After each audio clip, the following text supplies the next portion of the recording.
Empezando entonces por María Vanina Martínez, doctora en Ciencias de la Computación, con un postdoctorado en la Universidad de Oxford, investigadora del Instituto de Ciencias de la Computación en la área de inteligencia artificial, profesora del Departamento de Computación, Facultad de Ciencias Exactas y Naturales de la Universidad de Buenos Aires, donde dicta la materia ética e inteligencia artificial.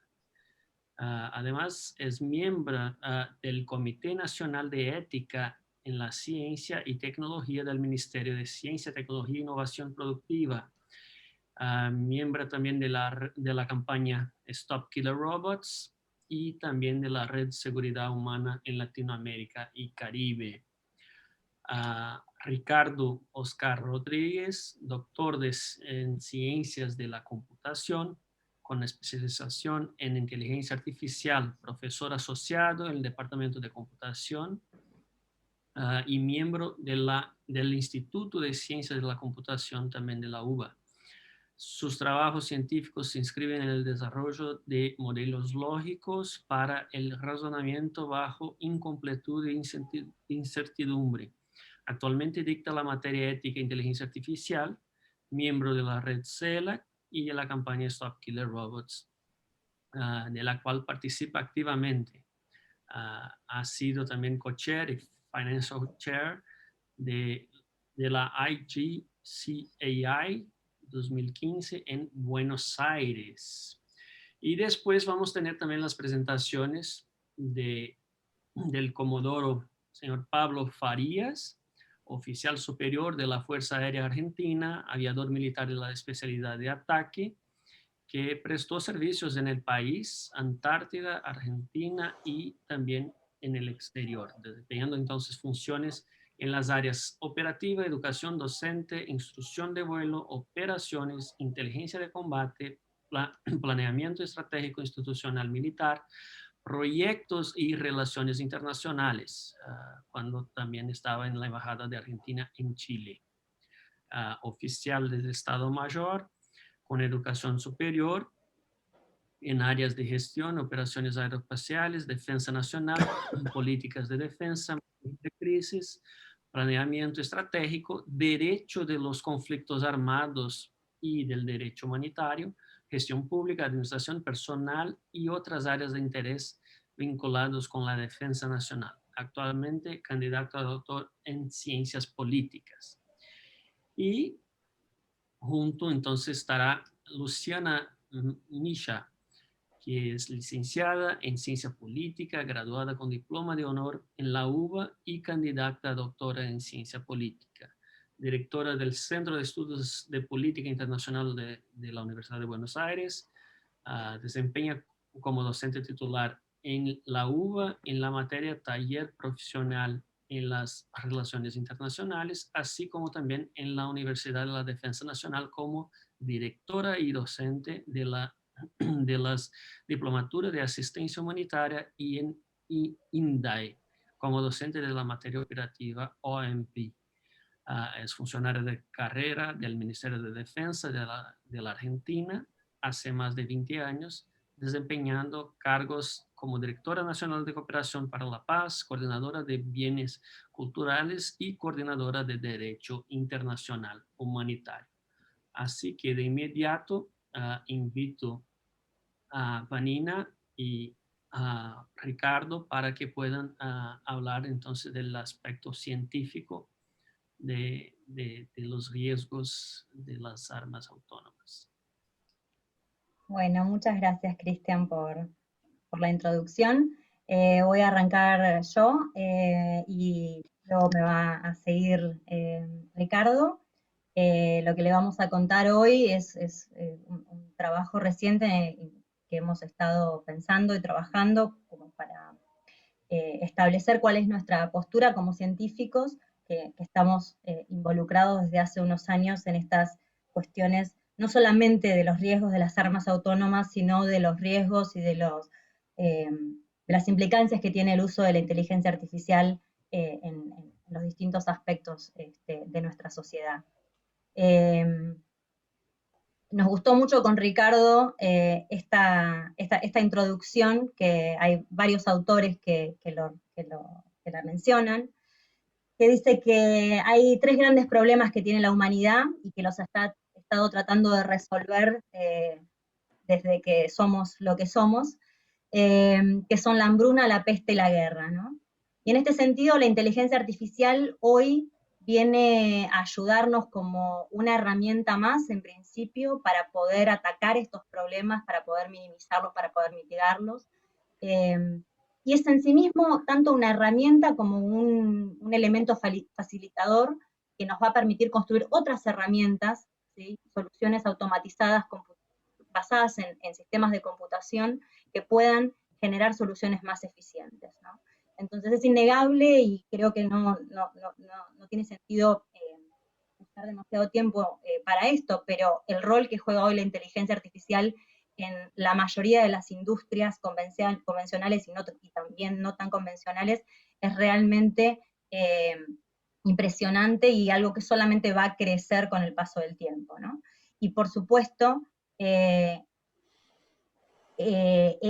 todo, digamos, este potencial que tiene la inteligencia artificial afecta e impulsa aplicaciones de vigilancia, de sistemas militares y la carrera armamentista en sí misma, ¿no? Que no veo. Ahí. Bien. Lo que nosotros tratamos de hacer con Ricardo fue tratar de identificar algunas cuestiones que desde el punto de vista de ética de la inteligencia artificial nos parecen centrales con respecto a la discusión de las armas autónomas, ¿no? ¿Con qué objetivo? Bueno, el objetivo final es poder promover la creación de un marco jurídico que, por un lado, prohíba el uso de los sistemas de armas completamente autónomas, y que por otro lado, y no menos importante, regule y controle el desarrollo de sistemas de armas autónomas que tengan control humano significativo. Hay un espectro de armas autónomas que en el futuro podría llegar a funcionar en conjunto con operadores humanos. Bueno, eso también necesita un marco de regulación y de control. El objetivo que creo que perseguimos todos los que organizamos este evento hoy, es evitar un futuro deshumanizado donde los sistemas armados puedan decidir de manera completamente autónoma, ¿sí? Sin una responsabilidad humana, aplicar la fuerza, ¿no? Y que no se entienda o no se sepa o no se pueda identificar el responsable, él o los responsables de las consecuencias que ese tipo de acciones pueden generar.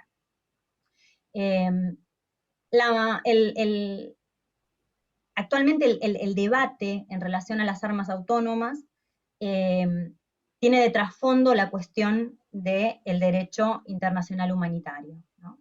¿Qué es esto? Bueno, es un conjunto de disposiciones jurídicas que lo que busca es atenuar y limitar los efectos de los conflictos armados, protegiendo a los civiles. Está basado en una serie de principios que son como, por ejemplo, la proporcionalidad, la oportunidad, precaución, etcétera, responsabilidad, que acabo de nombrarlo. Y dentro de lo que es el desarrollo y la utilización de armas autónomas, hay toda una discusión, un debate, ¿no?, de cómo vamos a hacer para garantizar que estas armas efectivamente cumplan con estos principios, ¿no?, que cumplan con estos derechos. Nosotros, con Ricardo, lo que venimos a plantear también un poco es que la regulación de esta tecnología no tiene que limitarse solamente a respetar el derecho internacional humanitario, porque enfocándose específicamente en eso, se pierde en la discusión y en las oportunidades de considerar aspectos que son muy importantes desde el punto de vista de diseño, fabricación y comercialización de este tipo de sistemas. Nuestro humilde aporte con respecto a esto tiene tres partes. Nosotros no vamos a ahondar demasiado porque sería muy extenso. Yo voy a hablar de la primera parte, que abarca un poco un análisis de las propiedades, un conjunto de propiedades que tienen que ver, que hablan de, digamos, de la calidad, en algún sentido, de los modelos de inteligencia artificial que se pueden utilizar para generar este tipo de sistemas de armas autónomas. En la segunda parte, Ricardo va a hablar de esta variable, o de esta propiedad de control humano significativo, ¿sí? Bueno, si vamos a permitir ciertos sistemas de armas autónomas bajo un cierto control humano, ¿no? De qué estamos hablando y a dónde tendríamos que apuntar para que eso se pueda hacer de manera eficaz y eficiente. Y Ricardo va a terminar con una lista de aportes que hacemos sobre cuáles son los pasos a seguir en la construcción del debate, y más que del debate ya de una solución iterativa sobre cómo construir este futuro con o sin armas autónomas. Las dos primeras propiedades que tienen que ver con, digamos, por ahí me voy a poner un poco técnica yo en este sentido, las dos primeras propiedades que tienen que ver con los modelos de inteligencia artificial son la previsibilidad y la confiabilidad. ¿Sí? Acá yo tengo una definición de fiabilidad de un sistema de inteligencia artificial que está sacada de este documento de Directrices Éticas para una IA fiable, ¿no? Dice que la inteligencia artificial, independientemente del dominio donde se use, ¿sí? Nosotros pensémoslo en las armas autónomas, la IA tiene que ser lícita, tiene que ser ética y tiene que ser robusta, ¿sí? Tanto desde el punto de vista técnico como social, ¿no? Digamos, porque justamente y sobre todo en un dominio de aplicación como es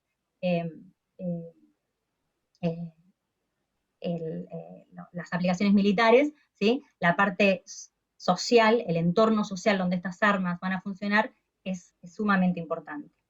Entonces, por un lado tenemos, la Comunidad Europea dice que cuando hablamos de confiabilidad, de fiabilidad, eso es lo que estamos buscando.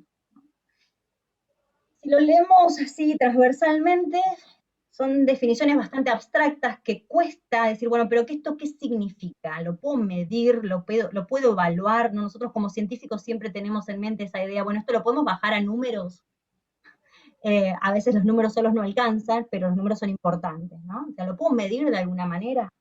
Bueno, una de las propiedades que se buscan en los sistemas de inteligencia artificial, que de alguna manera nos puede dar cierto grado de confiabilidad, es la previsibilidad. ¿Qué es la previsibilidad? Es decir, bueno, ¿en qué medida este sistema que yo estoy diseñando, yo voy a poder anticipar los resultados, ¿sí? O los efectos, o sus acciones, cuando se ponga en funcionamiento?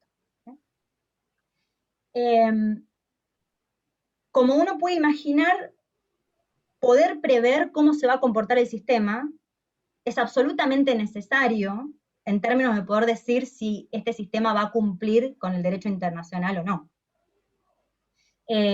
¿Por qué? Porque, bueno, los operadores de estas armas deberían ser capaces de poder limitar los efectos de las armas que utilizan, ¿no? De poder efectivamente controlar y entender los efectos que van a tener esas acciones.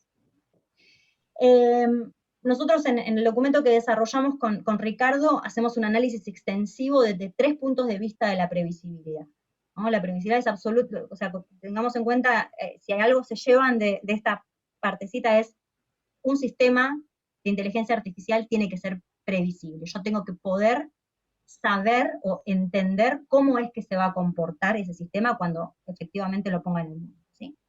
Entonces, la podemos ver, esa previsibilidad, como la capacidad del sistema de ejecutar en el campo de acción, ¿sí? El mismo rendimiento, los mismos efectos que cuando yo lo estaba entrenando o lo estaba diseñando, ¿sí? Entonces, que hay una transferencia de las calidades de ese sistema, de cuando yo estaba jugando en el laboratorio con él, a cuando yo lo llevo a actuar en el campo, ¿sí?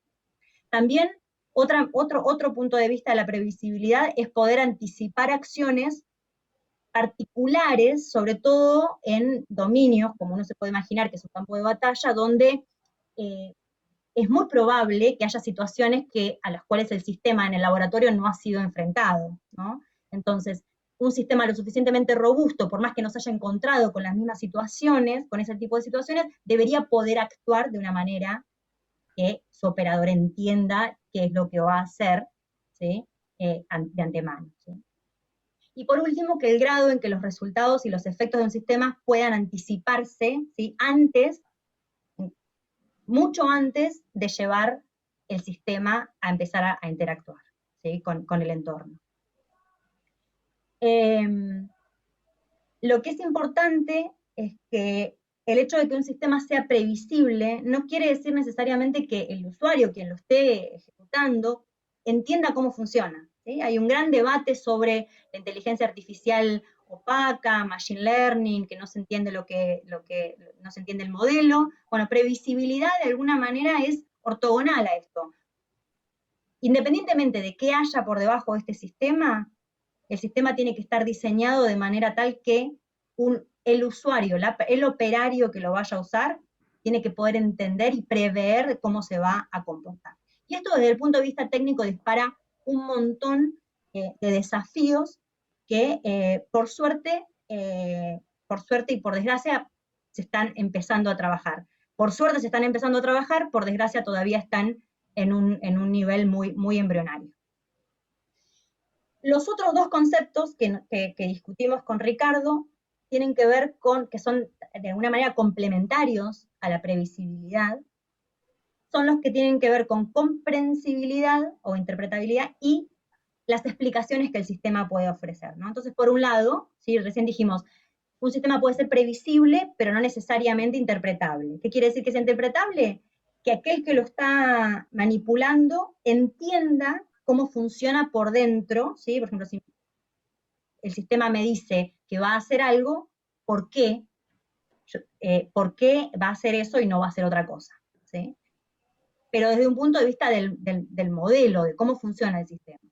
La explicabilidad, por otro lado, es decir, bueno, yo no necesito saber cómo es el modelo del sistema, no necesito conocer el algoritmo que tiene por debajo el sistema, ¿sí? Pero el sistema tiene la capacidad de explicarme por qué tomo una decisión y no otra. Esto también, muchas veces estos dos conceptos, por ahí quienes están más relacionados con las cuestiones de ética e inteligencia artificial, se utiliza el término de transparencia y a nosotros nos pareció importante, justamente para este tipo de sistemas, meternos, rascar un poquito más sobre qué quiere decir que un sistema sea transparente, específicamente cuando estamos hablando de armas autónomas. Bueno, yo los invito a leer el documento que seguramente luego vamos a apuntar hacia dónde está, sobre nuestro análisis de estas propiedades, y lo dejo a Ricardo seguir con la segunda parte, que es de control humano significativo. Y voy a dejar de compartir. Bueno, paso a compartir yo. Compartir. Bueno, yo me voy a referir exactamente a lo que se entiende en la comunidad internacional por control humano significativo. Esencialmente, lo que uno puede decir es que existe un acuerdo internacional, como dijo Vanina recién, de que no se acepta la autonomía completa de los sistemas de las armas autónomas. O sea, no se acepta de ninguna manera que estos sistemas decidan usar la fuerza o matar a alguien en forma completamente autónoma. Eso está claro. Pero tampoco se acepta que simplemente aceptar, generar la misión, ordenar la misión o tener la capacidad de cancelar la misión sea suficiente como un control humano significativo. O sea, que existe un botón rojo que permita parar el sistema no alcanza. Hace falta muchas de las cosas de las que habló Vanina recién, digamos, ¿no? Y una de las cosas importantes, por eso a nosotros nos parece que la responsabilidad dentro de los elementos que hay que garantizar del derecho internacional humanitario es el centro aquí, es que el control humano significativo lo que trata de hacer es dar soporte al criterio de responsabilidad. Y en general requiere de la previsibilidad, la explicabilidad y la fiabilidad de la que hablaba recién Vanina para poder hablar de que el control humano sea significativo. O sea, las herramientas que contó Vanina recién y que están en el documento en detalle, tienen que ver con formas de garantizar que el sistema del control humano es significativo. En general, hay tres tipos de control humano. El que es el de supervisión, que simplemente hay una persona, hay un humano que simplemente está mirando y está monitoreando a lo lejos, cada tanto va y mira qué está haciendo el sistema. Hay otra forma de control que tiene que ver con un seguimiento estrecho. Hay un humano que todo el tiempo está mirando exactamente qué está haciendo, entendiendo qué está haciendo el arma y entonces de alguna manera puede cancelar en tiempo real lo que está pasando. Y lo que se llama el control total, o sea, el control por el cual el arma autónoma simplemente es un sistema teledirigido que el humano dirige desde un lugar distante, pero que no puede hacer nada por sí mismo. Estos solo son los tres niveles. Por supuesto, el cuarto es la autonomía total, pero que es la que no deseamos. En general, en una misión, y esto seguramente el Comodoro Farías nos podría hablar mucho mejor de esto, pero en una misión se reconocen distintas etapas. La búsqueda, la localización, la búsqueda tiene que ver con determinar la inteligencia general para poder llevar adelante una misión. Una vez que el alto comando decide que va a hacer algo, bueno, hay que hacer la inteligencia, hay que localizar el objetivo en forma más fina. Una vez que se localiza el objetivo hay que hacer un seguimiento, si se mueve, o ver cómo evoluciona ese lugar que se localizó. Después, chequear que efectivamente las condiciones en las cuales se planteó la misión efectivamente se cumplen, que hay visibilidad, que no hay civiles, que no hay peligro de que se cometa algún error. Todo ese tipo de cosas están pautadas y se chequean antes de que efectivamente se ejecute la misión. Y después, una vez que se ejecuta la misión, en general hay una etapa de evaluación que se decide qué pasó con la misión, si hay que volver a ejecutar, si hay que hacer alguna corrección. ¿Por qué les comento estas cuestiones de las etapas de la misión? Porque sobre cada una de ellas se plantea cómo y cuándo los seres humanos deberían ejercer el control. Y según sea en la etapa de búsqueda, parecería que ahí está menos comprometida la vida humana y el ataque, entonces ahí podría haber una búsqueda, una supervisión más supervisada o dejar más libertad, digamos, al sistema de inteligencia artificial. Pero a medida que nos vamos acercando a la ejecución en sí misma, chequeo, por ejemplo, parecería más razonable que no puede haber una autonomía total, ni siquiera una supervisada, hace falta un control más certero. En general, todas estas cosas, como dijo Vanina, hay tres grandes desafíos.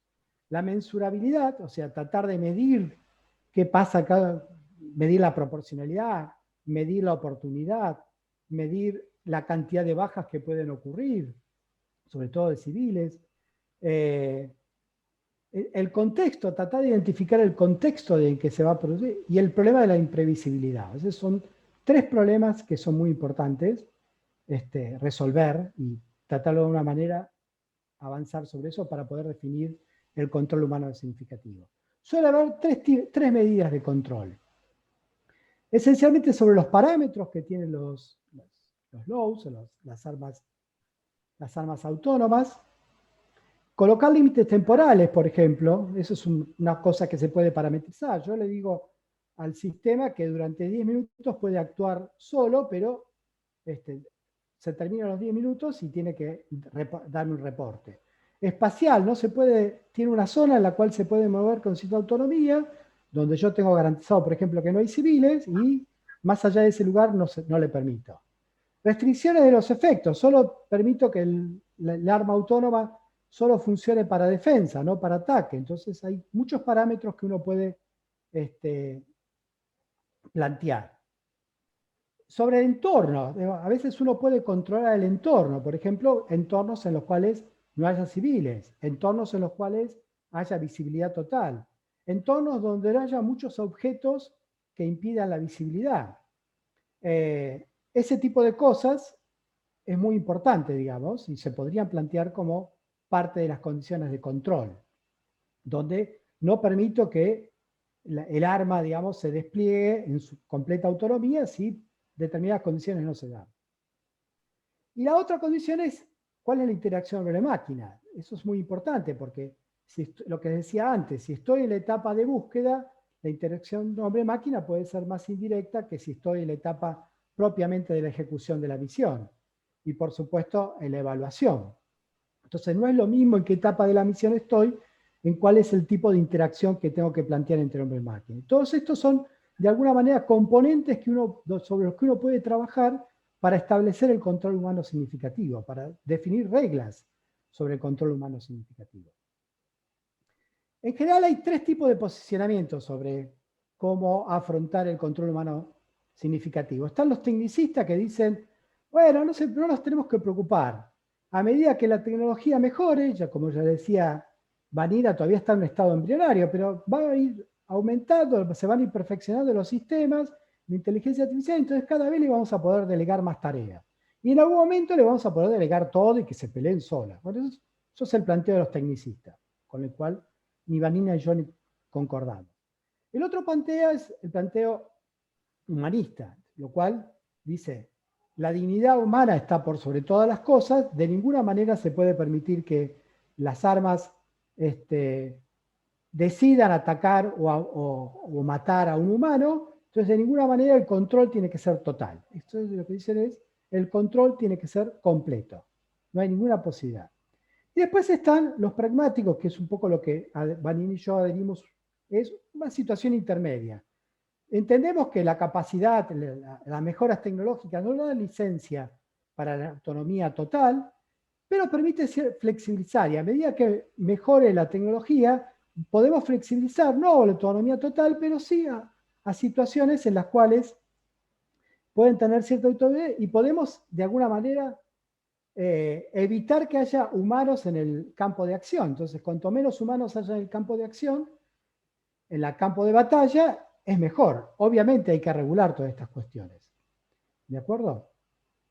Y bueno, aquí hay no lo voy a tener, pero hay un gráfico que lo sacamos de un trabajo de la Cruz Roja Internacional que analiza estas cuestiones de control humano. No me voy a adentrar, pero lo que es importante es que el control humano significativo tiene que estar en toda la etapa del desarrollo de un arma autónoma. Desde el diseño, desde la construcción hasta el uso. Y en cada etapa tengo parámetros que tengo que considerar.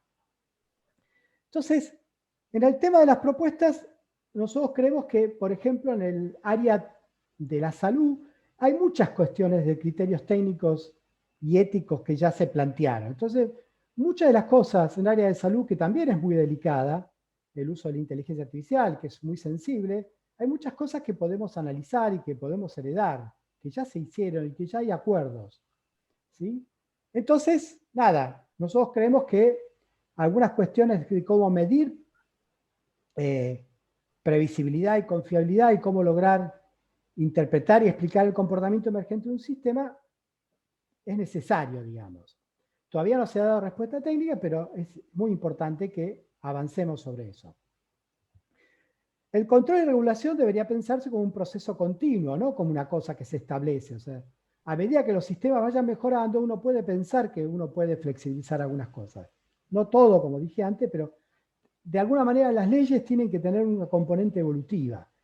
Por eso vamos a proponer algunas cosas. Una cosa interesante es lo que ha sucedido con el sistema de reconocimiento facial. No sé si ustedes saben que a finales del año pasado el Congreso norteamericano sacó una moratoria para evitar el uso de los sistemas de reconocimiento facial porque la policía había abusado bastante de ellos y había habido ciertas circunstancias de las cuales se violaban los derechos de las personas.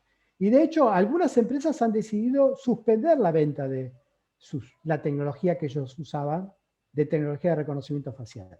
Entonces, esto, de alguna manera, da una pauta de que uno puede ir planteando, parar, mirar un poco, tratar de que la tecnología se haga más segura y entonces avanzar un poco. Cuestiones generales. Nosotros creemos que hay que plantear un código ciberético, por decirlo de alguna manera algo que sea como un juramento, que permite un juramento hipocrático del informático, algo que la gente tome conciencia de cuáles son los compromisos éticos que se plantea cuando se construye un software. No solamente los críticos son los de armas, pero hay muchas otras situaciones. Nosotros creemos que debería haber una agencia regular para poder plantear esta cosa flexible y que todo el tiempo se esté controlando. Debería haber una agencia de regulación y control internacional de armas autónomas. Nosotros creemos que debería propiciarse la instalación de zonas libres de armas autónomas, así como existe zonas libres del uso de armas de energía nuclear, armas nucleares, ojivas.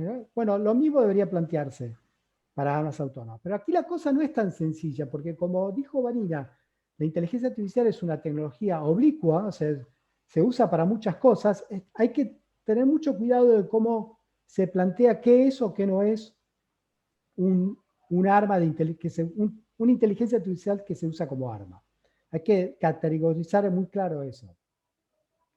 Propiciar la conformación de un registro internacional, o sea, de fabricantes, y que solo se pueda fabricar si tiene licencia. Esto es una cosa que también se hace para las armas tradicionales, digamos. Y lo mismo, propiciar que las empresas que diseñan y producen armas autónomas tengan un comité ético.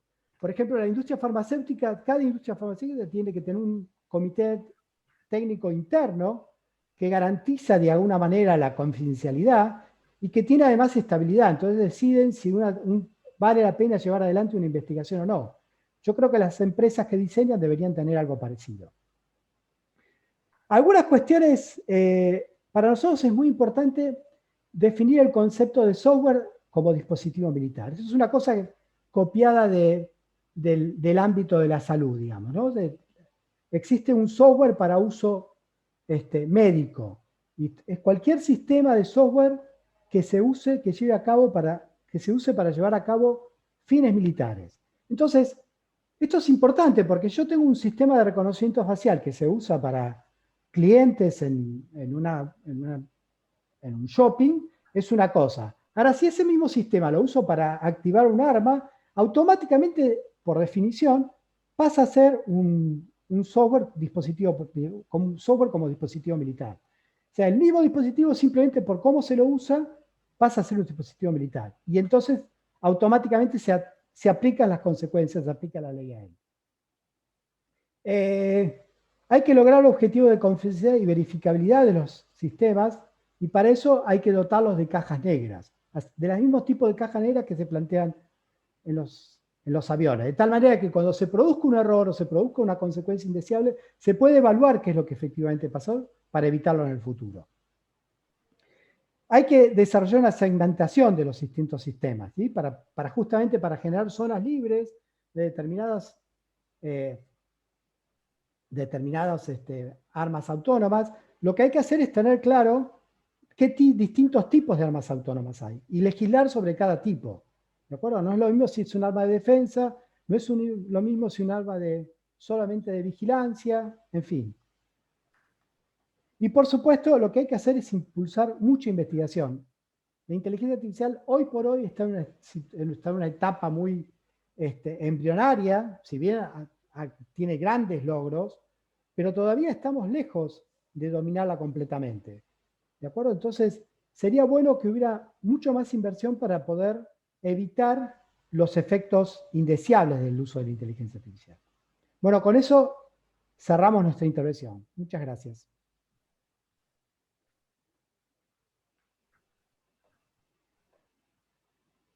Espero no haber ido muy rápido.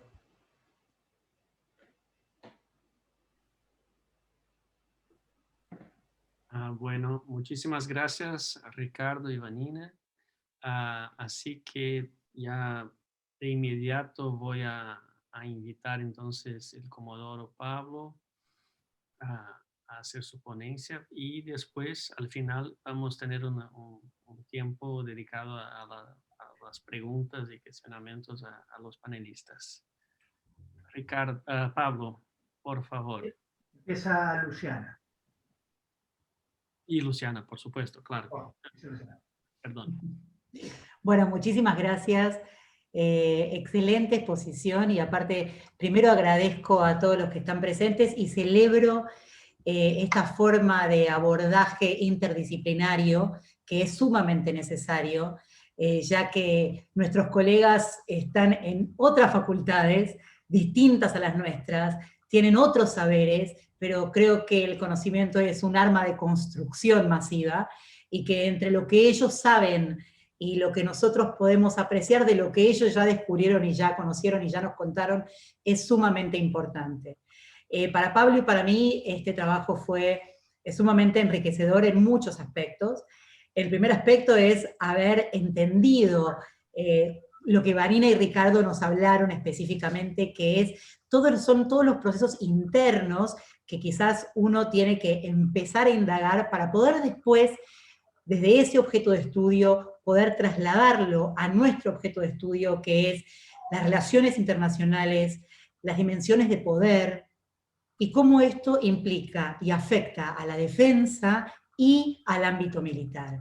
Entonces es muy interesante cómo desde un objeto de estudio que se estudió específicamente desde el ámbito, desde la ciencia y la computación, nosotros pudimos trasladarlo desde otra visión y desde otras herramientas analíticas para poder complementar la visión, y hasta les puedo decir que llegamos en muchos casos a visiones muy parecidas.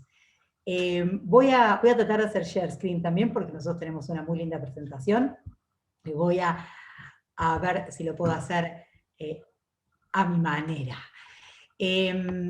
Nosotros justamente con Pablo lo que hicimos fue, después de mucho tiempo de trabajo y discusión, ver la perspectiva, no solo la militar, sino la perspectiva de la política internacional, la perspectiva del diferencial de poder que este sistema de armas traería a las relaciones de poder globales, cómo esto implicaría no solo a las distintas regiones, sino la relación entre los actores principales del sistema internacional, que son los que actualmente están desarrollando esta tecnología, no solo para lo civil, sino también para lo militar, porque justamente la complejidad de esto es que para nosotros, en nuestro lenguaje decimos, son de uso duales, civiles y militares. Entonces ese uso dual hace que este marco jurídico internacional,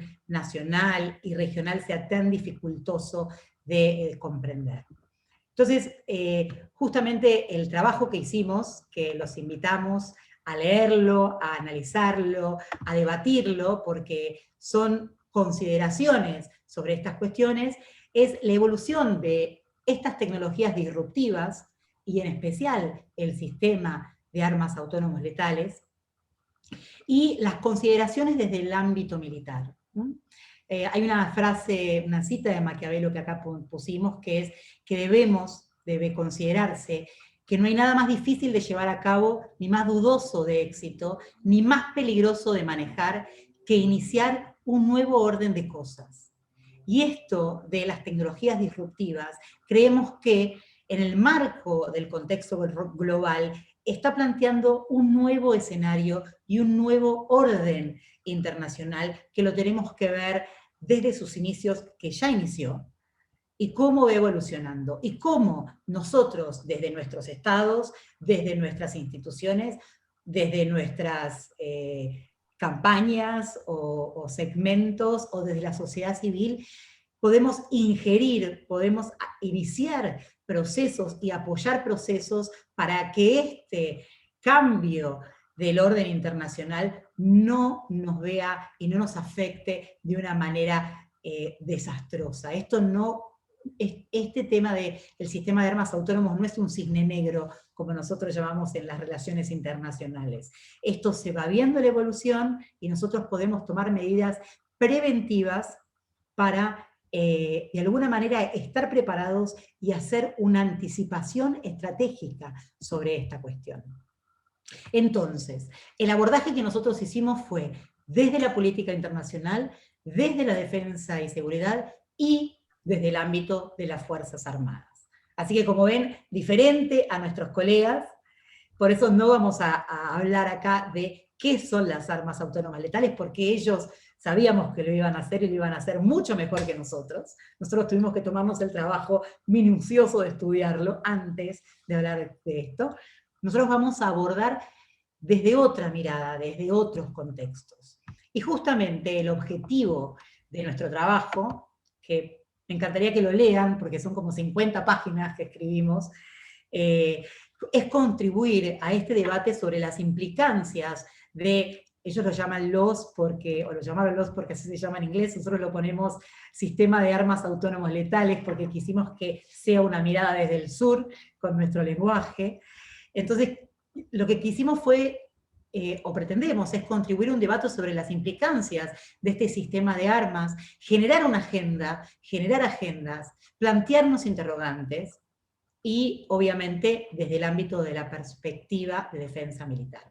Y el alcance que nosotros le dimos a nuestro trabajo fue analizar y proyectar escenarios internacionales posibles, y proponer iniciativas y estrategias preliminares desde la perspectiva de defensa, que esto quiere decir de los decisores políticos y los estrategas militares, que contribuyan a una institucionalización de medidas, tanto políticas como normativas, éticas y operativas, asociadas no solo a su desarrollo, a su empleo, transferencia, control, accountability y todo lo demás, entre otras pusimos.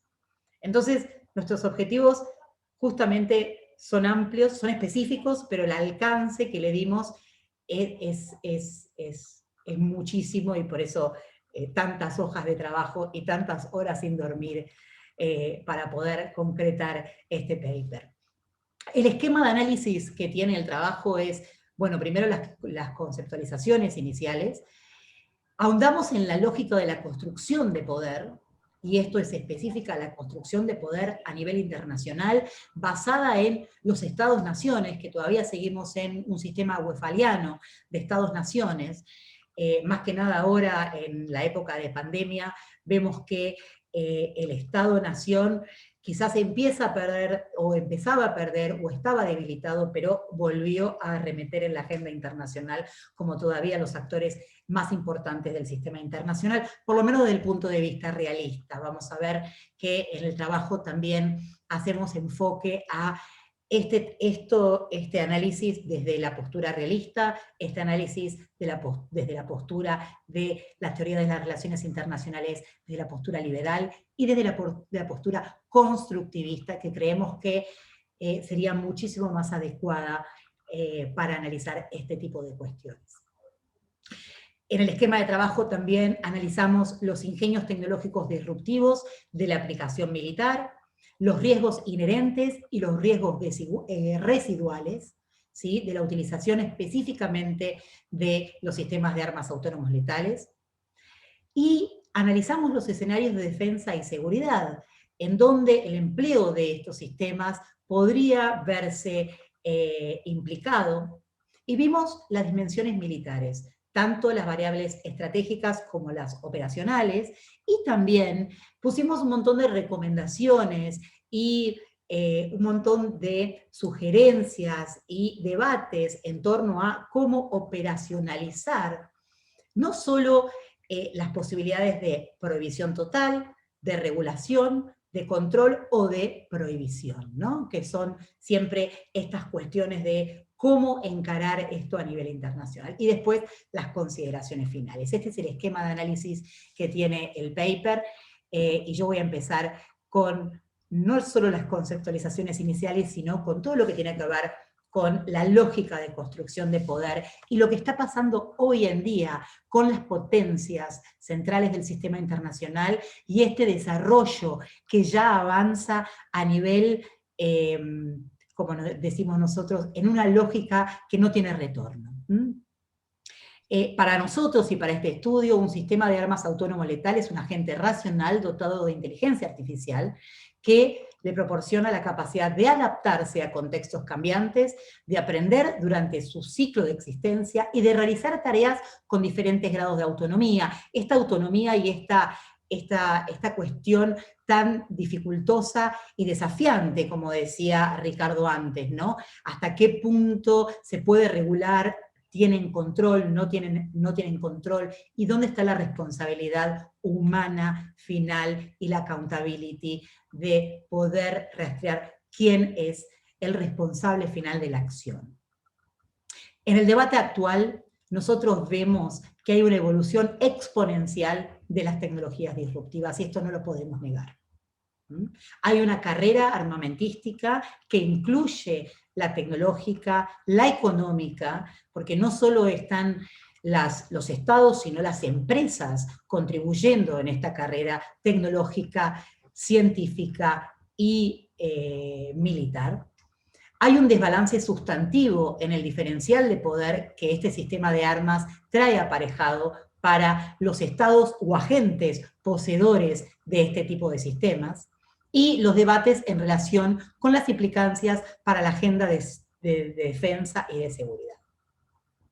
Obviamente, siempre estamos poniendo la lupa en las exigencias, como decía tanto Vanina como Ricardo, en las exigencias éticas jurídicas sobre el desarrollo de la inteligencia artificial aplicada a los sistemas de armas autónomos letales, y en particular en las dimensiones estratégicas militares. Entonces, una de las cuestiones claves para nuestra comprensión, y más desde esta mirada desde el sur, es que necesitamos tener una anticipación política y estratégica a este escenario.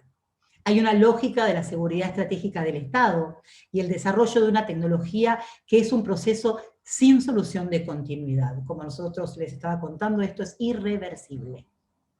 Lo que puede ser es controlable, lo que podemos incidir con una prohibición total, con una regulación, con un control, pero puede ser controlable o puede ser regulable. Ahora, es un proceso que creemos que no tiene solución de continuidad. Entonces, es imperioso anticiparse política y estratégicamente para el establecimiento de las condiciones del proceso y las reglas de utilización de los sistemas autónomos letales.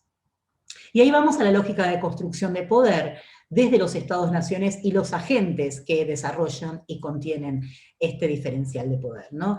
El diferencial de poder de los actores en conflicto y la capacidad militar disuasoria de los actores dominantes. Una de las preguntas claves que nos hicimos con Pablo fue, si existieran y si todos tuviéramos sistemas de armas autónomos letales, sería un escenario posheroico donde serían juegos computacionales y armas combatiendo entre sí. Y esto nos trae aparejado una pregunta que parece de fantasía, pero no lo es, y esto sería, si los combatientes ya no existieran y si fueran solo sistemas de armas, ¿esto haría más factible que los estados entraran en guerra o no? Son preguntas que nos vamos haciendo y que nos fuimos haciendo en el desarrollo del trabajo.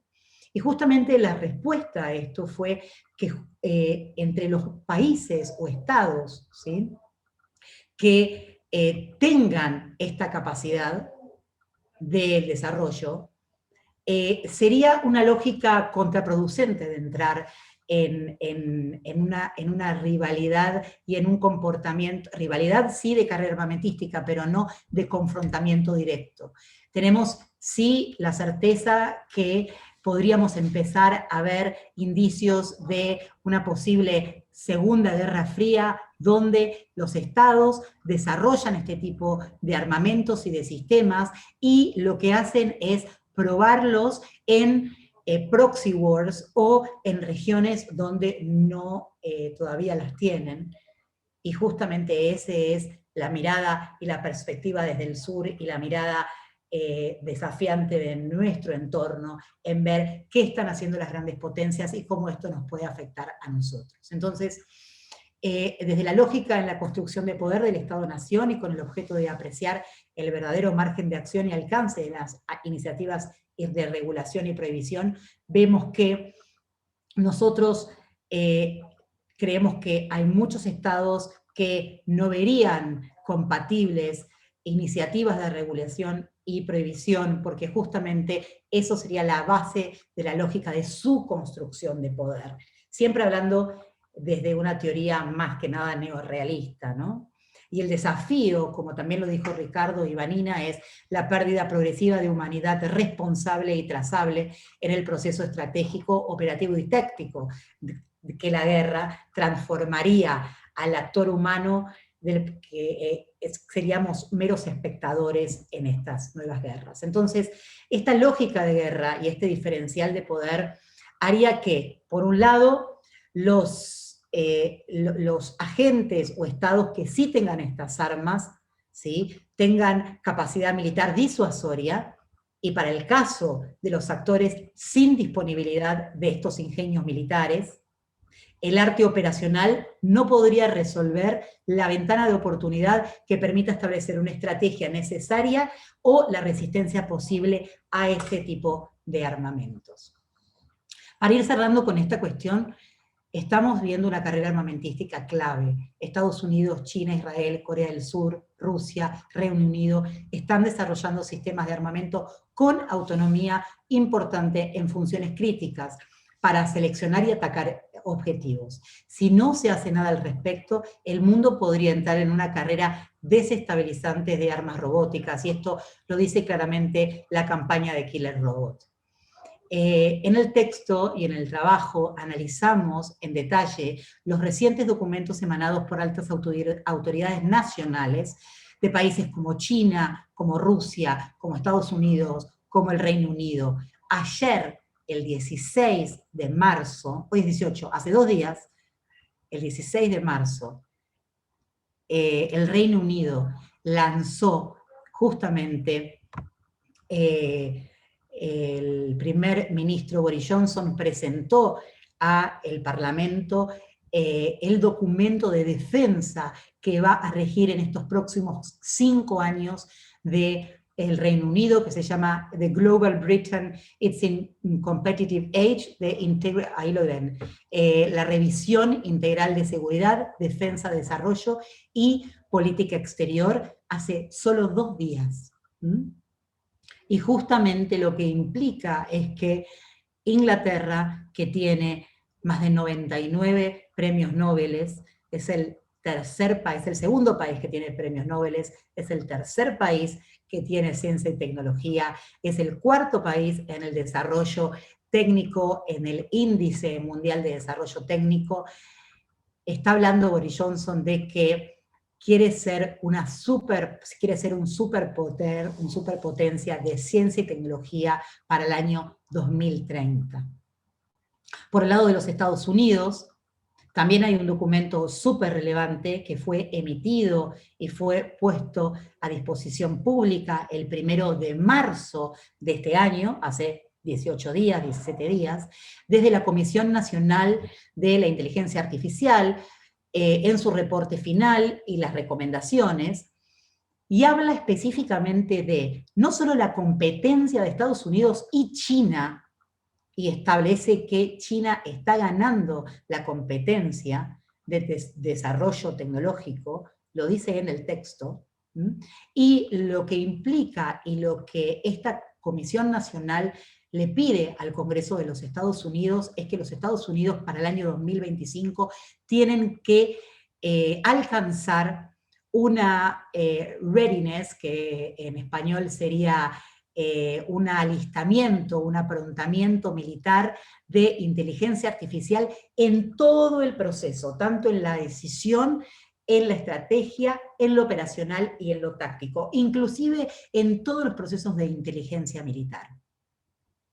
Eso está muy especificado en los documentos que obviamente los citamos y que les aconsejamos leerlos, porque esto parece futurología, pero no lo es. Los estados están avanzando en esto. También analizamos el de China, el de Rusia, el de Israel, el de Corea del Sur, y esto implica graves desafíos a no solo la regulación legal que hablaron Ricardo y Vanina, sino también a todo lo que Pablo nos va a contar en cuanto y en los términos de los desafíos en el manejo y en todo lo que es el sistema de defensa, no solo nacional, sino internacional. Así que, Pablo, te dejo a vos con los ingenios tecnológicos disruptivos de la aplicación militar, y me vas diciendo si querés que te pase las diapositivas. Gracias, Luciana. Bueno, buenas tardes a aquellos que participan de este espacio de reflexión. Mis felicitaciones a los anteriores expositores. Realmente cuando una exposición termina con preguntas, realmente uno ve de forma matricial aquellas cuestiones que le hubiera gustado abordar, y por una cuestión de tiempo o nivel de análisis o unidad de análisis no lo pudo hacer. Realmente nos pareció pertinente abordar primero el proceso de la guerra como la continuación de la política por otros medios, y si no, uno no entiende el proceso, no ve cuál es la lógica de construcción de poder de los estados y a qué cuestiones están en condiciones de renunciar y a cuáles condiciones no están en posibilidad de hacerlo, ¿no? Si uno ve cuál fue la lógica de construcción del poder en su momento cuando existió la pólvora, el acceso al espacio, la energía nuclear, el mundo de la ciberdefensa y hoy la inteligencia artificial, no entendería realmente en este mundo en clave realista cuál debería ser la estrategia. Hablo de los países periféricos desde el punto de vista de que tienen una percepción diferente a cómo debería ser utilizada la inteligencia artificial en el proceso de la construcción, del desarrollo, del bienestar del hombre, y aquellos que entienden la inteligencia artificial bajo la clave de la construcción de poder. A lo mejor el arte sería cómo utilizar la inteligencia artificial para humanizar la guerra, ¿no?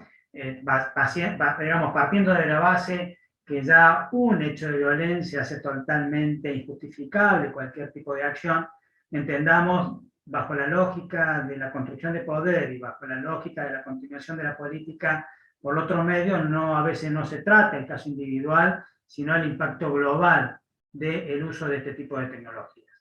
Indudablemente que cuando uno ve estos procesos y aquellos que elegimos la vocación militar como una forma de vida, me pregunto si no estaremos ante el ocaso del arte de la guerra o el arte operacional. ¿Y cuál es el rol, básicamente, de los hacedores de política? Por otro lado, uno no puede llegar a soslayar cuáles son las ventajas que este tipo de tecnologías presentan, si uno lo quisiera abordarlo en el caso individual, en función de las limitaciones subjetivas propias del hombre, el cansancio, el estrés, la ira, la subjetividad, las propias limitaciones físicas que tiene. Uno que participa de operaciones militares y ve cómo este tipo de cuestiones afectan a aquellos que participan del proceso de la decisión o a aquellos que han estado también la necesidad de cumplir hechos tácticos a las limitaciones propias que ha tenido al momento de valorar determinada situación en particular. Y esto lleva realmente a la base, tengamos en cuenta que estamos hablando de una tecnología en desarrollo y que no sabemos realmente cuál va a ser el estándar, la efectividad o el comportamiento esperado de esta tecnología. Uno lo está haciendo sobre la base de un conocimiento previo o sobre la base de una apreciación previa, y es por lo cual entendemos de la necesidad de tomar estas medidas de anticipación estratégica que permitan influir en el diseño y en el empleo de estas armas, y una vez que estas armas, o una vez que estos ingenios tecnológicos hayan sido desarrollados, cuáles son aquellas cuestiones preventivas de limitación total o eventualmente parcial. Nosotros no hablamos simplemente de armas autónomas letales, sino aquellas que hacen el uso de la fuerza. Uso de fuerza que puede ser tanto letal como no letal, porque entendamos que los bienes protegidos por el derecho internacional humanitario y también por el derecho internacional de los derechos humanos, no solamente es la vida, sino también el medio ambiente y los bienes culturales protegidos. Y cuando pensamos en el uso de estos ingenios tecnológicos, estos dos aspectos tampoco lo podemos dejar de soslayar, sobre todo cuando se hace el uso de la fuerza y puede ocasionar, digamos, efectos duraderos en el medio ambiente y, por lo tanto, en el bienestar y en la vida del hombre. Pues por eso que cuando hablamos de estos ingenios tecnológicos, ya no vemos una evolución de la tecnología, sino vemos un verdadero proceso de transformación en la naturaleza de los modos y las formas de la guerra, y hay que ver, digamos, cuáles serían aquellas medidas en el marco del funcionamiento del sistema internacional, una clave eminentemente realista, y cuáles podrían llegar a ser las opciones, lo explicó muy bien Luciana, desde una óptica liberal, o fundamentalmente desde una óptica constructivista, de generar, podría ser en los términos de Carlo Escudé, de este realismo periférico, no entrar en confrontación, sino ver cómo utilizar esa escasa o limitada cuota de poder desde el punto de vista individual o del punto de vista de un bloque de aquellos que comparten esta percepción para poder influir en el funcionamiento general del sistema. Cuando decimos esta exposición, lo que busca fundamentalmente es generar posibilidades de agenda. Agenda que lleva al desarrollo de organizaciones, al desarrollo de conocimiento, al desarrollo de conciencia y fundamentalmente al desarrollo de compromiso en función del desarrollo de este tipo de tecnologías. La siguiente, por favor. Bien. Cuando vemos cuáles son eventualmente los aspectos negativos del uso de este tipo de tecnologías, es cuando vemos casualmente, y en lo que había abordado Ricardo tal vez desde otra óptica, ¿no?, en las medidas de control, pero guarda una similitud en relación al abordaje, vemos cuáles son las condiciones o aquellas medidas de control. O sea, estamos estableciendo a priori cuáles son aquellas cuestiones que el desarrollo, el diseño, el desarrollo y el empleo debería tener en función de aquellos aspectos que hoy la tecnología no está en capacidad de resolver. Cuando hablamos de exigencias de endógenas, estamos hablando de las condiciones propias de diseño, de qué es lo que el sistema puede hacer o lo que el sistema no debe hacer en función del derecho internacional. Y estas cosas que el sistema puede hacer o no puede hacer es en función del nivel de evolución que tiene, del tipo de armas que está trabajando y de aquellos blancos que eventualmente tienen una categoría de condición protegida. Cuando hablamos de las condiciones exógenas, es cuando vemos que ya existe una integración dinámica de lo que sucede en el entorno en relación a su compatibilidad o coherencia con las condiciones de diseño. Entonces, es muy parecido, o sea, en qué lugares lo puedo utilizar, en qué oportunidades lo puedo utilizar o contra qué elementos eventualmente lo puedo utilizar, ¿no? Esto ya es una condición más dinámica y me permite identificar cómo deberían ser los elementos de control, y acá ya empezamos una situación mucho más evolucionada, cuáles serían aquellos sistemas que eventualmente podrían ser totalmente autónomos, cuáles, en función de las condiciones en las cuales se está previendo su empleo, cuáles deberían ser aquellas que deberían tener una supervisión o una autonomía supervisada, y cuáles aquellos que evidentemente no podrían tener este tipo de autonomía y necesitan un control estrecho del hombre, sobre todo en el proceso de targeting. Uno podría decir, bueno, estamos totalmente en contra de los sistemas autónomos letales. Y uno se podría llegar a preguntar, ¿qué pasa cuando yo tengo estos sistemas y no entran en conflicto con los principios del derecho internacional humanitario, como por ejemplo el principio de extensión, cuando en ese lugar no tengo bienes protegidos o no tengo no combatientes? O un escenario que se empieza a presentar, que es un tema que lo vamos a tener que abordar en el futuro a través de la privatización de la campaña, la campaña espacial o de la carrera espacial. O sea, sobre las exigencias operacionales, sobre las exigencias del ambiente operacional, de misiones que pueden llevar años en su desarrollo, en condiciones en las cuales no tenemos experiencias previas de cómo pueden afectar esto, las condiciones subjetivas u objetivas del hombre, más allá de que esto es prácticamente un mensaje, un legado de la humanidad en la carrera espacial, cuáles van a ser las condiciones que se van a tener que establecer para el desarrollo de estos tipos de ingenios. Tengamos en cuenta que la no militarización del espacio exterior es la no militarización para el desarrollo de ingenios o armamentos que después en su reingreso a la atmósfera puedan ser utilizados en forma militar. Pero hay que ver desde el punto de vista del ámbito espacial, del derecho internacional humanitario, qué pasa o qué va a pasar en aquel escenario en la carrera espacial, sobre todo en la privatización de la carrera espacial, en el cual por sus condiciones necesite a lo mejor el desarrollo de este tipo de ingenios.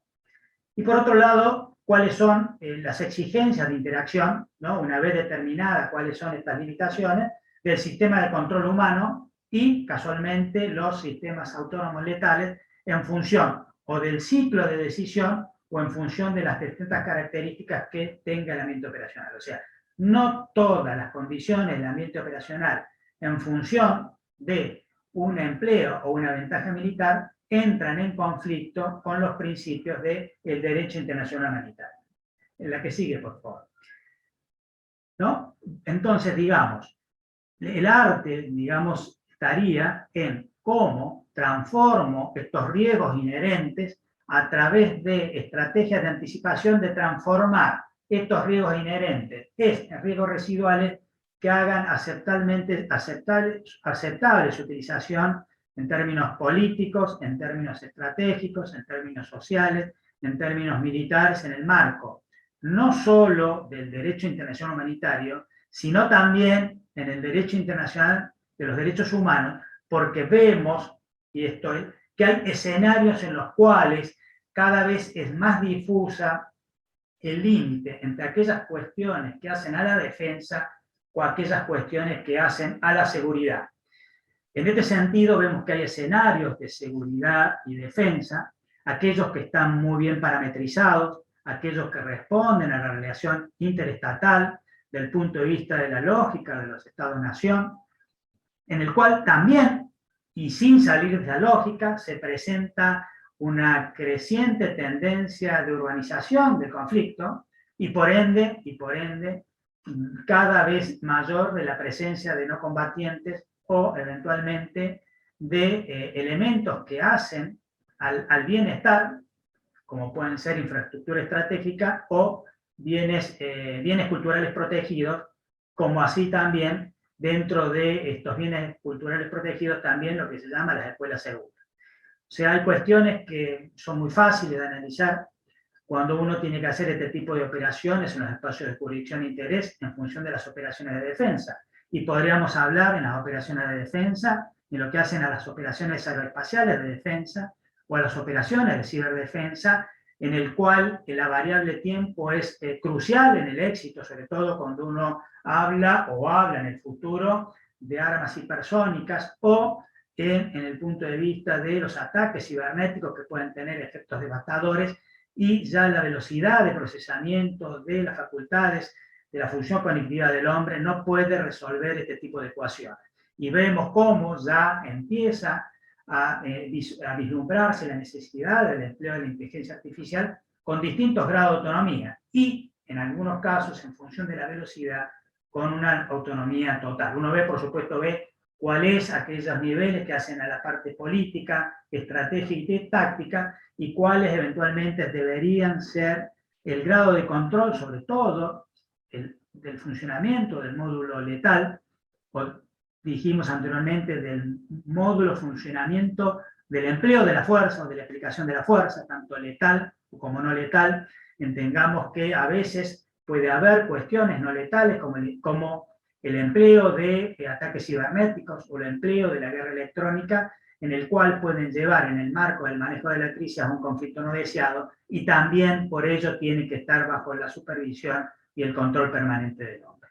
Un tema preocupante, más allá de la organización del conflicto, es casualmente esta tendencia de escenarios urbanos disruptivos, en el cual lleva a una fragmentación radicalizada y extrema de las condiciones en el cual el Estado maneja el control de dichos espacios y la privatización de la seguridad o la participación de dinámicas, lo pongamos en términos generales, en el cual ya disputan el control de este tipo de espacios y cuál llevarían casualmente a cuáles deberían ser o cuáles eventualmente podrían ser.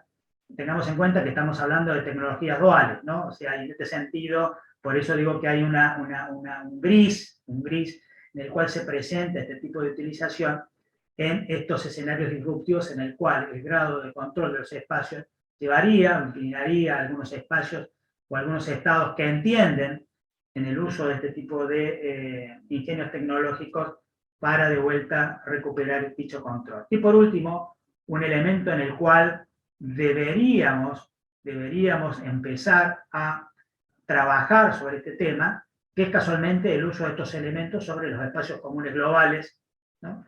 en el cual podemos llegar a ver que no se presentan aquellos principios tutelados por el derecho internacional humanitario, como la presencia no combatiente, o, por ejemplo, el punto de vista de la carrera espacial. La que sigue, por favor. Esto presenta en la variable de la dimensión una serie de exigencias que nosotros lo hemos abordado en el marco de una estrategia de anticipación para poder empezar a trabajar en aquellas condiciones que llevarían al desarrollo de los ingenios tecnológicos de uso en estos espacios, sobre todo en vistas de la clave en la cual está funcionando el sistema internacional y eventualmente generar estos espacios de reflexión a nivel regional. Uno son las reglas de empeñamiento, y ya no las reglas de empeñamiento entendidas como aquellas que son aplicadas al caso de la aplicación de la fuerza desde el punto de vista concreto, sino unas reglas de empeñamiento que significan un verdadero diseño y una verdadera arquitectura en el cual son limitaciones de carácter político, estratégico y operacional al desarrollo integral de este tipo de tecnologías. Por otro lado, las exigencias que se plantean en los escenarios, y particularmente en los escenarios urbanos y en los escenarios o en la carrera espacial. Por otro lado, fundamentalmente en el sistema de comando y control. Entendamos que lo que aquí se está hablando básicamente es cómo va a funcionar la inteligencia artificial en el empleo de las armas, y no fundamentalmente de las armas en sí. Ahora, esto puede llegar también a un verdadero diseño en el sistema de las armas para que uno eventualmente también las pueda neutralizar una vez que las mismas también hayan sido lanzadas, si es que sobre la base de este grado de control supervisado uno entiende en el marco de una conciencia situacional que las mismas deben ser anuladas. Entendamos que el diseño del comando y control es fundamental tanto a nivel político, estratégico y táctico, que va a marcar el grado de interacción o el grado de control de estos ingenios y por ende el grado de robustez que uno tenga en esta capacidad de poder asumir el control va a marcar el grado de autonomía que eventualmente uno pueda llegar a delegar en estos sistemas de nuestro ingenio tecnológico. Aún así, en función de este gran interrogante que plantea la inteligencia artificial en los procesos de autoaprendizaje y autocontrol, en el cual llevan este nivel de incertidumbre, si eventualmente este tipo de ingenios pueden asumir conductas o actitudes que puedan llegar a ser diferentes a las cuales, o por las cuales inicialmente fueran concebidas. Hay que preparar cuáles son los planes de contingencia que eventualmente permitan asumir el control o eventualmente tanto del sistema en general o del módulo del control de las armas en caso de que esto ocurriera.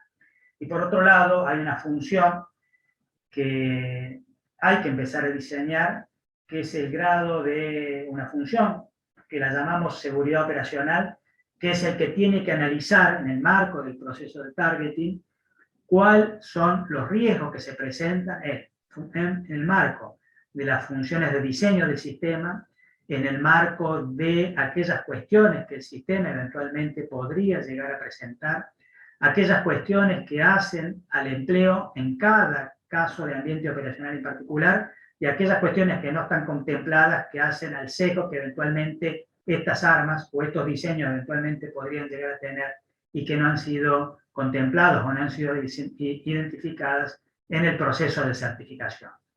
Esto es importante porque permite determinar también el grado de responsabilidad. En este nivel, más allá de aspectos puntuales desde el punto de vista de la responsabilidad penal, lo cual ha sido excelentemente tratado y es todo una biblioteca con respecto a este tema, entendemos que la responsabilidad parte fundamentalmente, no por la máquina, si bien ya estamos viendo que se están hablando de los derechos humanos de quinta generación, en el cual entra la inteligencia artificial y cuáles son los tipos de responsabilidad que eventualmente podría tener, sino también los derechos de sexta generación en los cuales se habla de la combinación de la inteligencia artificial con la robótica y eventualmente con aquellas derivaciones que la biotecnología podría llegar a dar. Entendemos que la responsabilidad pasa fundamentalmente, una vez determinada la trazabilidad del rendimiento o el comportamiento esperado por la decisión política de utilizarlas, o de la evaluación de riesgo operacional una vez determinada cuáles son las condiciones que eventualmente, en función de las habilidades iniciales de diseño, estas discrepancias o esta inconsistencia del sistema podría llevar a dar. O sea, pasa por el decisor político o para la mala evaluación de su empleo por el decisor militar. La que sigue, por favor. ¿No? Vemos en función de esta generación de agenda, en lo cual uno, digamos, interpretamos en función del nivel de análisis y de la unidad de análisis, debemos incrementar el campo del conocimiento para poder empezar a ver cuáles eventualmente deberían ser el tipo de restricciones que se podrían presentar. Y bueno, vemos un mundo anárquico en relación a las posiciones de los países que entienden que esto debe ser totalmente limitado, en aquellos que se oponen a que eventualmente deba ser limitado, en aquellos que interpretan que es una capacidad dual y que eventualmente deben responder a una regulación flexible, y aquellos que todavía no han asumido una posición en particular. En este escenario que se está presentando, en el cual en función a documentación o en función de las posiciones de determinados países que prácticamente han sido recientes, uno puede ver que hay países que no van a renunciar a esta carrera de la posesión o el desarrollo de este tipo de ingeniería. Por lo cual, entender en una prohibición total, digamos, nos llevaría a una carrera que eventualmente no nos permitiría incidir o interactuar en alguna forma en algunos mecanismos de regulación con respecto a este tipo de ingenios tecnológicos. Por eso entendimos, ¿no? Y este es simplemente una modelización que permitiría establecer cuáles eventualmente podrían llevar a ser este tipo de estrategias. Veremos cuáles son los países que tienen este tipo de capacidad, ¿no? Viendo la parte superior, el desarrollo pleno de esta capacidad o al menos de esta carrera, y del punto de vista de motivación, que es eventualmente aquella intención que tienen el empleo o no de este tipo de tecnología en el campo militar.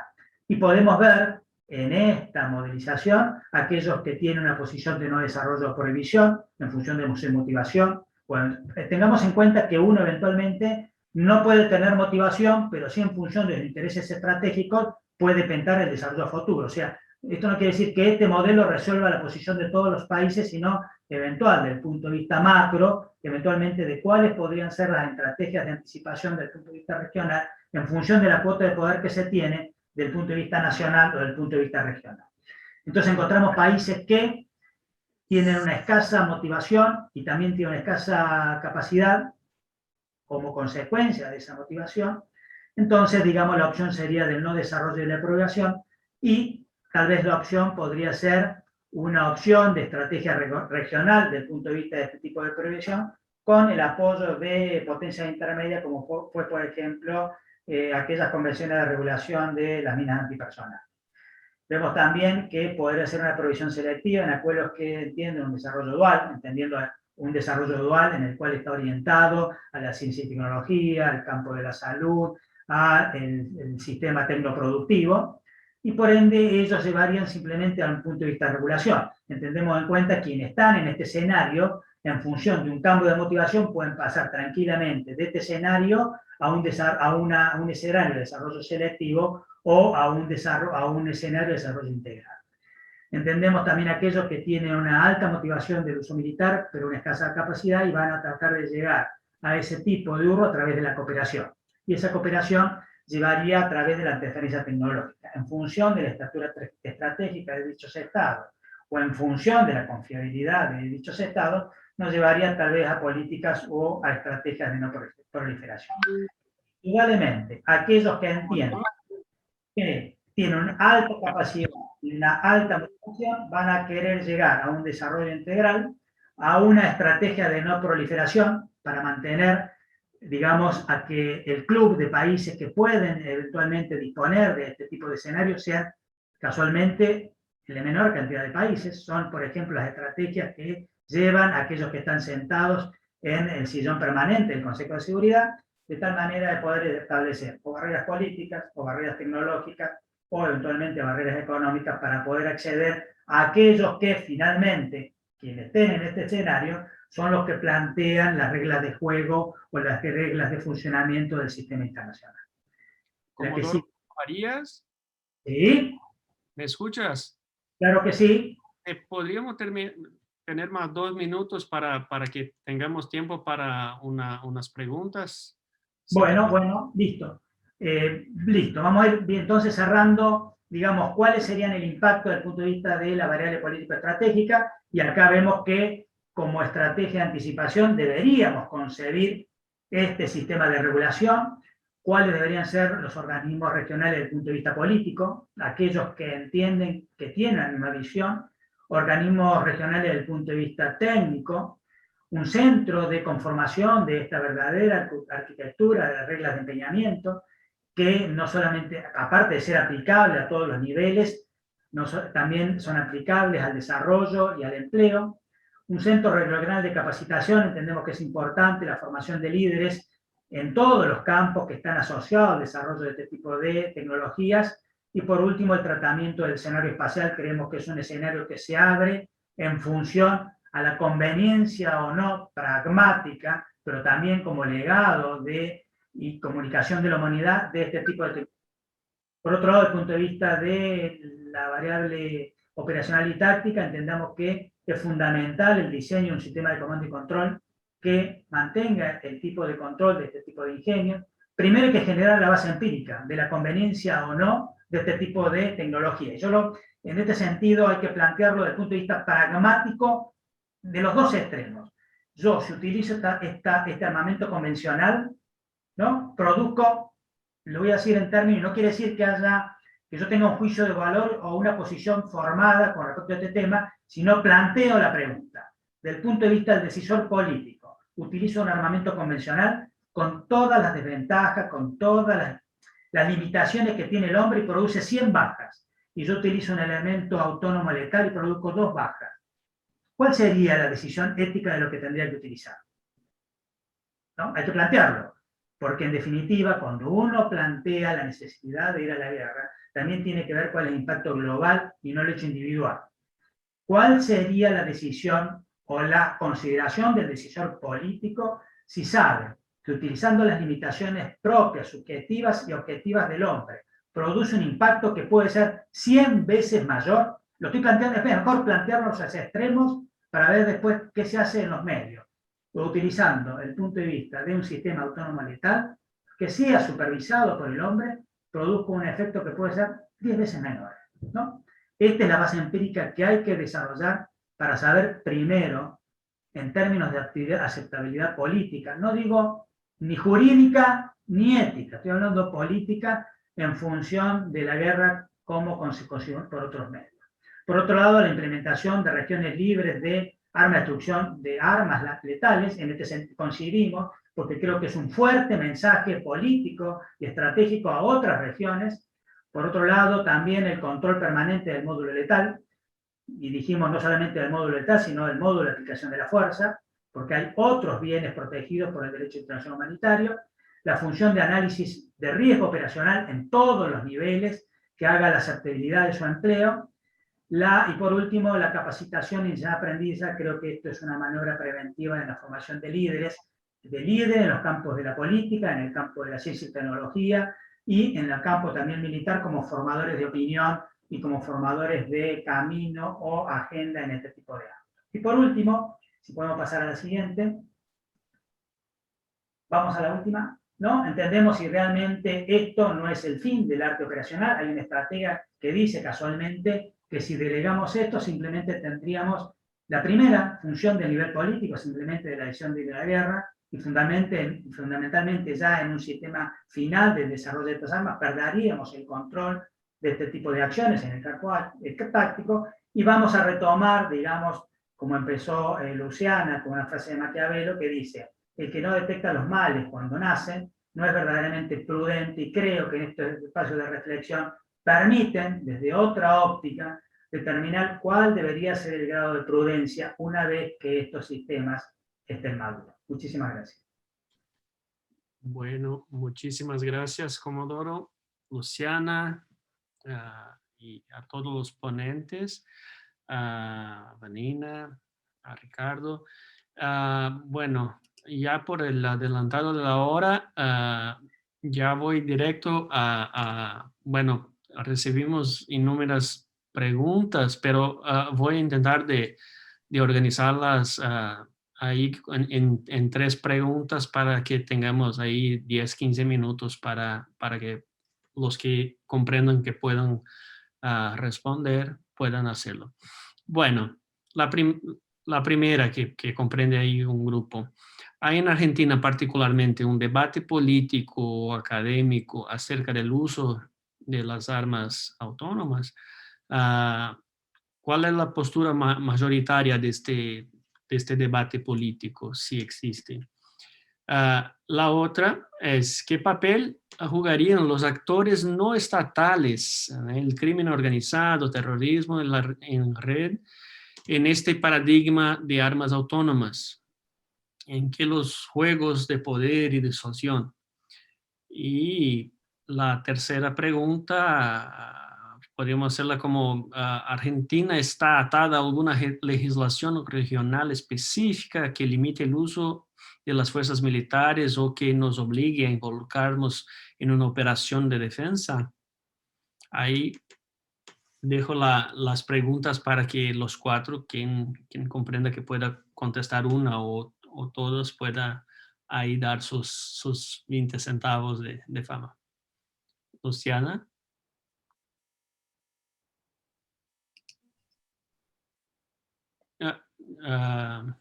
Candelaria, te pido ¿Ahora? para abrir. Ahí se me escucha. Ahora. Me parece. A ver, contestando la segunda pregunta, es algo que sí lo pusimos, no lo dijimos acá porque no pudimos decir todo, pero sí pusimos las cuestiones de cómo serían los diferenciales de poder, no solo entre los sectores principales del sistema internacional, que son los Estados-naciones, pero sí otros órganos. En este momento, la Unión Europea está usando a través de la Comisión, a través de una empresa que se llama Frontex, armas autónomas en las fronteras para todo el tema de migración. O sea que no es solo los actores estatales, sino también los actores regionales que así lo están utilizando.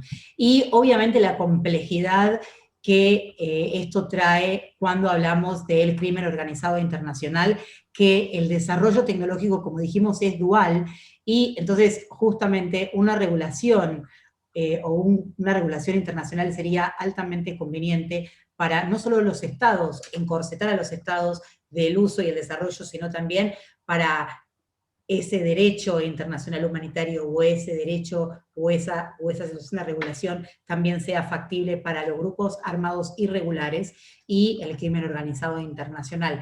Lamentablemente es muy difícil parar esa situación, pero creemos que, y lo pusimos en el paper, es importante también analizar qué pasa con los actores no estatales que tienen condiciones ofensivas hacia diferentes sistemas políticos internos como internacionales. Así que eso está trabajado en el paper, no desde el ámbito solo de la defensa y seguridad del Estado-Nación, sino también de la injerencia de la realidad internacional, que es la existencia de grupos armados irregulares, terrorismo y crimen organizado internacional. Eso sobre la segunda pregunta. Pablo. Bueno, con respecto a cuál es la posición de la Argentina, digamos, las Fuerzas Armadas en Argentina están plenamente consustanciadas desde el punto de vista político y desde el punto de vista de su formación y de su empleo en el marco del plexo legal vigente y aquellos compromisos asumidos por la Argentina a nivel internacional. Por ende, no hay operación militar que no se planifique en el marco del derecho internacional humanitario. Entonces, en ese sentido, hay una plena sintonía entre la orientación política, entre la planificación y la directiva política, la estrategia militar y la preparación que tienen con respecto a este uso. Lo que hacemos acá es tratar de identificar cuáles son aquellos aspectos negativos que esto tiene y cuál debe ser el arte de la política y el arte de la estrategia militar para que estas tecnologías permitan humanizar la guerra, ¿no? Por un lado. Y por otro lado, bajo la lógica, siempre se dijo, bajo la lógica del armamento nuclear, que siempre operaba en el manto de la Guerra Fría sobre la destrucción mutua asegurada. Entonces operaba el principio de la derrota. Entonces, como nadie ganaba, en definitiva, las confrontaciones se hacían a través de los países periféricos. El problema no es quien tiene 100 bombas nucleares, sino el problema es quien tiene una bomba nuclear. En este caso también es particular, en esto también sigue una lógica muy parecida. Como no opera el principio de la victoria, en el cual no hay estrategia ni resistencia posible, el tema de este tipo de posesión, por el tema de actores no estatales, ¿no? Que no tengan travesía, por eso se nombró, yo quise ser más prudente y dije dinámicas diversas, porque a veces puede ser malinterpretado, ¿no? Y en definitiva puede haber grupos políticos que utilizan como manifestación política la violencia para el logro de estos objetivos políticos. A veces ni siquiera la comunidad internacional ha tenido un consenso sobre lo que entiende un acto terrorista.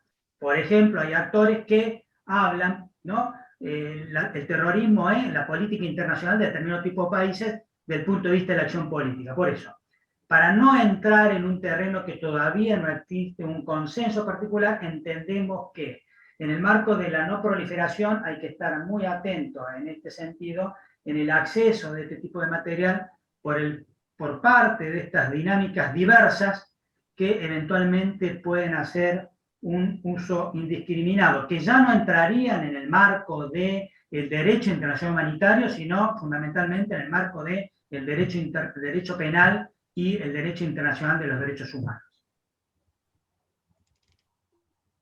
Bueno, Vanina o Ricardo, ¿quieren comentar algo? Oh, me parece que fue clara la pregunta. No sé, Vanina. Hay que abrir el audio, Candé, de Vanina. Ahí está, perdón, es que me tuve que silenciar en el medio porque estaba recibiendo mensajes y no, pobre Luciana iba. No, creo que lo único que podría agregar sobre la pregunta 1, ¿no? Sobre cómo es el debate, si hay un debate académico, si hay un debate social. Lamentablemente no es algo que por lo menos en Argentina recién estamos empezando a hablar. Un poco nuestro objetivo con Ricardo en unirnos a la campaña y a CELAC es justamente poder ayudar en ese sentido a llevar el debate a los diversos campos. Nosotros lo llevamos al aula en nuestra materia de ética. El cuatrimestre pasado hicimos un trabajo bastante extensivo sobre la discusión ética, la dimensión ética de las armas autónomas. Pero bueno, lamentablemente no es algo de discusión popular todavía, y esperemos que cambie, porque también es una herramienta para lograr los objetivos que estamos planteando, ¿no? Seguramente, el uso dual siempre pone muchos desafíos para alcanzar los objetivos y también para evitar otros. Bien, invito a todos para que miren los papers, que ahí están en los links en el chat, que puedan mirar y leer estos trabajos tan completos y complejos en sus análisis para que este debate pueda acontecer y estar cada día más cualificado. Muchísimas gracias a todos y a todas, así que tenemos como terminado un poco más después de la hora, pero no es un problema grave cuando tenemos grandes autoridades en el tema. Así que muchísimas gracias y buenas noches.